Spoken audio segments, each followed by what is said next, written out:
Podcast Historia Universal Contemporánea. Temporada 6, Bonus Track 3, 1978, el año de los tres papas. Bienvenidos, esto es Historia Universal Contemporánea, el podcast en el que analizamos procesos históricos que tienen que ver con nuestro presente, con la noticia de que la semana pasada falleció el Papa Francisco, una noticia que ha conmocionado a propios y extraños. Descansa en paz, Jorge Mario Bergoglio. En ese contexto es que decidí sacar del cajón este episodio que de hecho se empezó a escribir hace algunos meses y estaba planeado para estrenarse después del final de la sexta temporada, pero dadas las circunstancias decidí adelantarlo. Hoy vamos a platicar del año de 1978, que quedó inscrito en la historia de la Iglesia Católica como el año de los tres papas, un periodo de intensas emociones y cambios inesperados, decisiones trascendentales que marcaron el rumbo de una institución milenaria como lo es la Iglesia Católica. Hace un par de días leía en redes sociales a alguien que decía que le había tocado vivir en tres papados diferentes y que estaba por vivir el cuarto de su vida. Lo decía a manera de queja y no pude evitar responderle que pues qué bueno que no le tocó vivir en 1978, porque podría uno quejarse de haber vivido en tres pontificados diferentes en un mismo año. Mi nombre es Raimundo Salcedo y hablemos de historia. A manera de introducción diremos lo obvio, y es que el Papa es la cabeza de la Iglesia Católica, y para cualquiera que sea mínimamente versado en estos temas, también puede resultar un tanto cuanto obvio que el Papa es el obispo de la diócesis de Roma, de manera que el obispo de Roma, propiamente, no es designado como el resto de los obispos, sino que su elección se hace a través de un colegio cardenalicio que se reúne en cuanto se da el supuesto de la sede vacante. También diremos, aunque pueda resultar obvio para algunos espectadores, que contrario a lo que muchos videos dicen por acá, de los que circulan en la red, las labores del Papa no las puede hacer nadie más que el Papa. De forma que durante la sede vacante, el periodo en el que no hay un Papa propiamente, no existe un órgano ni una persona que sustituya las labores del Papa. No es el colegio cardenalicio, ni el camarlengo, ni el protodiácono, ni el protopresbítero, nadie de ellos sustituye al Papa. Solo el nuevo Papa puede sustituir al anterior.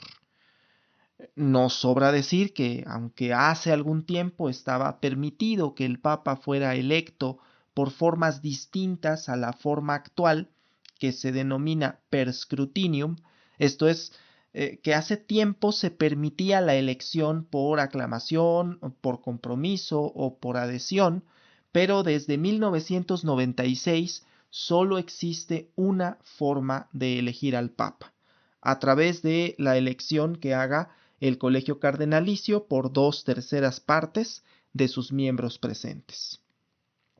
Esto es que, de haber 100 cardenales, será necesario que voten 67 a favor de quien resulta electo papa. Esto provoca que haya múltiples vueltas electorales si no se alcanza a esta mayoría. Y también cabe aclarar que el colegio cardenalicio que vota al Papa son los cardenales electores, esto es, los que tienen menos de 80 años cumplidos, y los mayores de esa edad pueden ejercer cargos dentro del colegio cardenalicio, como el de camarlengo o protodiácono, pero no pueden votar y por lo general también se considera que no pueden ser votados. Otra cosa importante es que al finalizar cada ronda de votación, las boletas son incineradas y es el humo de la quema de esas boletas, con un químico añadido para cada ocasión, lo que genera que la fumata que sale al exterior de la Capilla Sixtina sea de color negro o de color blanco. Si el humo es negro, el Colegio Cardenalicio no ha elegido a un nuevo papa y habrá otra ronda de votación cuando menos. Si la fumata es blanca, significa que se ha elegido a un nuevo pontífice. Tras la fumata blanca pasan algunas horas, esto es importante, son horas, no son minutos, no es inmediato. Pasan algunas horas antes de que el mundo sepa el nombre del nuevo papa, que se anuncia por el cardenal protodiácono con una fórmula en latín conocida como Habemus Papam. En el caso particular de la elección que va a tener lugar en mayo de este año, el cardenal protodiácono es elector en el colegio cardenalicio, lo que abre la pregunta sobre qué pasaría si resultara electo. Quizá podríamos responderlo dentro de algunas semanas o tal vez se quede la pregunta en el aire. No hay del todo información oficial al respecto. Se entendería que el siguiente es al que le va a corresponder, el siguiente en antigüedad es al que le va a corresponder hacer ese anuncio, pero no hay como tal una regla que así lo establezca. También hay que tener en cuenta que desde la muerte de Adriano VI en 1523 y precisamente hasta 1978 se produjo una larga e ininterrumpida sucesión de papas italianos. Bien, veamos, en el siglo XX hubo 8 cónclaves, un número relativamente normal en un siglo, aunque se han dado casos de siglos de hasta 14 cónclaves, sobre todo en la Edad Media. Por otro lado, debemos prestar atención a que el colegio cardenalicio no es ajeno a cuestiones políticas. De ahí que existe esta idea de los llamados papables, que son los nombres más sonados tanto en la prensa como dentro de la propia iglesia de los cardenales que podrían ser electos como sucesor del papa anterior y en última instancia, como ellos lo dicen, del sucesor de San Pedro. Aunque ojo que no siempre el colegio cardenalicio elige a un papable, pues de hecho en los últimos 100 años solamente 3 de los papas electos han sido de estos papables. Hay un viejo dicho entre los vaticanistas y es que el que entra al cónclave como papa sale de él como cardenal. Y bien, entremos en materia. El 6 de agosto de 1978, Giovanni Battista Enrico Antonio Maria Montini, conocido como el Papa Pablo VI, falleció a los 80 años en la residencia de Castel Gandolfo. La causa de su muerte fue un infarto de miocardio, consecuencia de años de problemas de salud agravados en cierta manera por las labores del pontificado. Pablo VI había sido un líder clave en la modernización de la Iglesia Católica. Él asumió el cargo en 1963 tras la muerte de Juan XXIII, que se consideraba un papa de transición, a quien recordamos de un episodio anterior en donde hablamos de la crisis de los misiles en Cuba. Pablo VI tuvo la responsabilidad de continuar y concluir con el Concilio Vaticano II, que fue convocado por Juan XXIII, un evento histórico que redefinió el papel de la Iglesia en general en el mundo moderno. En su pontificado se impulsaron reformas litúrgicas como por ejemplo la celebración de la misa en lenguas vernáculas, cuando se venía haciendo en latín, y se fortaleció el diálogo con otras religiones y el ecumenismo. Su encíclica Humanae Vitae reafirma la oposición de la Iglesia a la anticoncepción artificial y generó controversias y debates dentro y fuera del catolicismo. Con su muerte, la Iglesia se enfrentaba a una decisión crucial. El cónclave para elegir a su sucesor comenzó el 25 de agosto de 1978. Los nombres más sonados para sucederlo eran el de Giuseppe Siri, arzobispo de Génova, de línea conservadora, Giovanni Benelli, arzobispo de Florencia, cercano colaborador de Pablo VI y con una visión un tanto más reformista, y Conrado Ursi, arzobispo de Nápoles, con un perfil más pastoral. Como podemos ver, los principales papables eran italianos, pues llevaba 4 siglos de tradición italiana la elección papal y no se pensaba que ésta se fuera a romper en un futuro inmediato. Y bien, después de 4 votaciones, solo 4 votaciones, el 26 de agosto de 1978 salió humo blanco de la Capilla Sixtina y para sorpresa de todo el mundo, el cardenal Albino Luciani, patriarca de Venecia, fue electo como el sucesor de San Pedro número 263. Tomó el nombre de Juan Pablo I en honor a sus 2 predecesores, Juan XXIII y Pablo VI, Juan Pablo. Su elección fue vista como un compromiso entre los sectores tanto conservador como progresista en el cónclave. Es interesante decir que los papas eligen su nombre y al menos desde Juan II en el siglo VI, todos han elegido un nombre distinto al que tuvieron de nacimiento. Pero en este caso la elección de nombre fue doblemente atípica. Por primera vez había un nombre compuesto, y como era la primera vez que se usaba, la tradición dicta que se omita el numeral. Sin embargo, desde el anuncio del nuevo pontífice, en el famoso Habemus Papam, se indicó que el nombre del nuevo pontífice era Juan Pablo I. Se estableció que era el primero. Albino Luciani fue conocido por su humildad y calidez, se ganó rápidamente el apodo del Papa de la Sonrisa. Su estilo sencillo y cercano conquistó a los fieles, rechazó la tradicional coronación papal. Habría que decir que había toda una ceremonia de coronación y hay incluso una corona papal que tiene 3 coronas, de la que ya podremos platicar quizá en otro episodio más enfocado a estos temas. Pero Albino Luciani optó por una ceremonia mucho más austera de inauguración de pontificado. Eliminó el uso del plural majestático, que es una forma de hablar de los monarcas en general y de los papas en particular, en la cual ellos se dirigen a sí mismos como en plural, nosotros. Eliminó esta forma verbal de plural majestático y se empezó a dirigir a sí mismo como yo en vez de nosotros, en un gesto de cercanía y sencillez. Durante su breve pontificado de apenas 33 días, Juan Pablo I expresó su intención de continuar con las reformas del Concilio Vaticano II y enfatizar una iglesia más pastoral y menos ostentosa. Se preparaban iniciativas para una mayor transparencia en las finanzas vaticanas y una revisión del rol de la curia romana.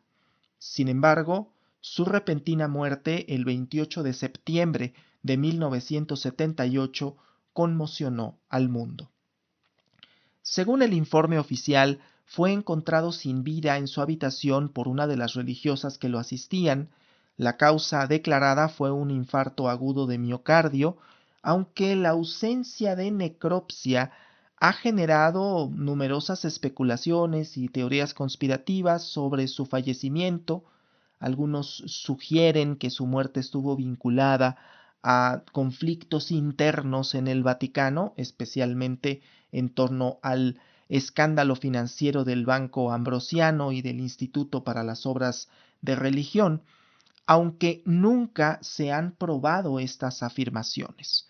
Las teorías de conspiración sobre un posible asesinato de Albino Luciani siguen sobre la mesa, a pesar de tener casi medio siglo de haber ocurrido.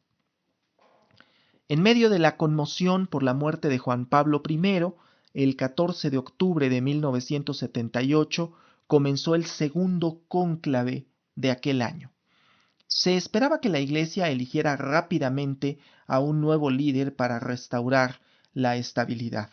Los favoritos del cónclave, los papables del cónclave anterior, seguían siendo los mismos para este nuevo cónclave, lo que hacía prever la continuidad de una tradición de más de 4 siglos en la que el papado estaba reservado para un italiano. Sin embargo, la fuerte división entre conservadores y reformistas llevó a considerar a otros candidatos fuera de Italia. El cónclave de octubre de 1978 se dilató por varios días. Fue entonces cuando el cardenal Franz Koenig, arzobispo de Viena, propuso el nombre del arzobispo de Cracovia, Karol Józef Wojtyła. Wojtyła tenía 58 años y era conocido por su inteligencia, su carisma y su férrea oposición al régimen comunista en su natal Polonia. En el octavo escrutinio, en la tarde del 16 de octubre de 1978, Wojtyła fue elegido como el 264 Papa y tomó el nombre de Juan Pablo II. Su elección fue todo un acontecimiento. Se trataba del primer papa no italiano en más de 450 años, además de que era procedente de un país detrás de la cortina de hierro. La noticia causó gran sorpresa y fue recibida con reacciones diversas en todo el mundo. Es preciso decir que, al igual que Juan Pablo I, Wojtyła no era de los papables, no figuraba en ninguna de las predicciones como sucesor de Juan Pablo I. La prensa internacional reflejó el asombro de la elección de un papa polaco. El New York Times tituló "Un papa de Polonia, el fin de la hegemonía italiana en el papado". En Europa del Este, los medios estatales comunistas informaron la noticia con cautela. Eran conscientes de que Wojtyła era una figura que había desafiado las restricciones religiosas impuestas por el régimen. Incluso se sabe hoy en día que la Unión Soviética y el régimen polaco tenían intenciones de comunicarse con el nuevo pontífice, brincándose al entonces arzobispo de Cracovia, pero, oh sorpresa, fue él quien resultó electo. En Occidente, los líderes políticos vieron en la elección de Wojtyła como un evento trascendental.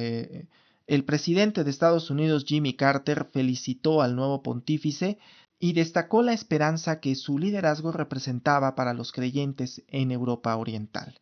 Desde la Unión Soviética, el Kremlin reaccionó con mucho recelo, temiendo que un papa polaco pudiera fortalecer la resistencia al comunismo dentro de su área de influencia. En Polonia, la elección de Juan Pablo II fue recibida en general con júbilo. Miles de personas salieron a las calles para celebrar, y en Cracovia, su antigua diócesis, las campanas de las iglesias sonaron sin cesar.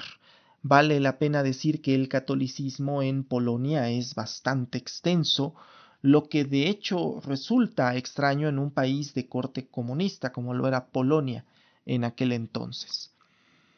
Como hemos visto, Juan Pablo II era bastante anticomunista, tenía una agenda muy marcada en contra del comunismo en general y de las restricciones que se imponían a la vida religiosa en particular. En uno de sus primeros viajes pastorales a México, incluso se desató la polémica por permitir que un eclesiástico usara sotana en público, dadas las restricciones que el clero tenía por aquel entonces acá en México. La elección de Juan Pablo II claramente significó un camino ecléctico entre las reformas que se planteaba la Iglesia tras el Concilio Vaticano II y el hacer frente al comunismo en el contexto de la Guerra Fría. Como podemos ver, su elección tuvo lugar en uno de los puntos más álgidos de la crisis de los años 70. Pero ojo, no podemos decir que Juan Pablo II haya asumido posturas a favor del capitalismo salvaje, pero sí que la fórmula del fin del estado de bienestar, que finalmente es la que da origen al neoliberalismo en los años 80, de lo que hablaremos en un episodio posterior, y la política exterior de Juan Pablo II, que era anticomunista, se amalgamaron de tal forma que se ha dicho que fue el Papa que venció al comunismo. Habrá que tener cuidado con este tipo de afirmaciones, dejo en claro. También es preciso apuntar que durante su largo pontificado de 26 años existieron acusaciones de encubrimiento a curas pederastas y que en mucho la figura de Juan Pablo II se mantuvo en altos niveles de popularidad gracias a su carisma más que a la realización de las reformas que de hecho avanzaron mucho más lento de lo que venían haciendo sus tres predecesores en el papado. Juan Pablo II se caracterizó en general por ser un papa que salía mucho del Vaticano, que hacía una gran labor en ir a distintas partes del mundo, más de 200 viajes pastorales, y eso le dio una proyección sin precedentes. La muerte de Juan Pablo II en 2005 provocó la elección de un papable. El alemán Joseph Ratzinger era considerado el natural sucesor de Juan Pablo II y asumió el trono de San Pedro bajo el nombre de Benedicto XVI hasta su renuncia en 2013, que propició la elección de Jorge Mario Bergoglio como Francisco en marzo de ese año. Pero es que en el año de 1978 se trató de un punto de inflexión para la Iglesia Católica. La sucesión de 3 papas en tan corto tiempo no es atípica, ha ocurrido en otra docena de ocasiones. El último año de los 3 papas antes de 1978 fue en el siglo XVII, pero no deja de ser algo extraño. La muerte de Pablo VI dio paso a que en menos de un año se volviera a reunir 2 veces el colegio cardenalicio. Juan Pablo I dejó una imagen de sencillez, calidez y teorías conspirativas respecto a qué pasó, cómo es que falleció en lapso de 33 días, en tanto que la elección de Juan Pablo II marca el inicio de una nueva era. Desde entonces no ha habido papa italiano, no sabemos cómo venga la elección de este año, pero la llegada de un papa no italiano y procedente de un país comunista tuvo un impacto profundo no solamente en la Iglesia, sino en general en la política global. Durante las 2 décadas siguientes, Juan Pablo II se convertiría en una figura clave en la lucha contra el comunismo, aunque no fue netamente conservador ni procapitalista de hueso colorado. El año de los 3 papas fue, en definitiva, un capítulo único en la historia del catolicismo, un drama con bastantes giros inesperados. No se esperaba que muriera el Papa Juan Pablo I en 1978 y en cierta manera transformó el destino de la Iglesia porque se retrasaron algunas reformas, fluyeron más lento las reformas que venían del Concilio Vaticano II y, por otro lado, surge esta idea del Papa que sale de Roma, que si bien es cierto sus predecesores habían hecho algo, pero en realidad es Juan Pablo II el que va y le da la vuelta al mundo. Y bien, pues hemos llegado al final de este episodio.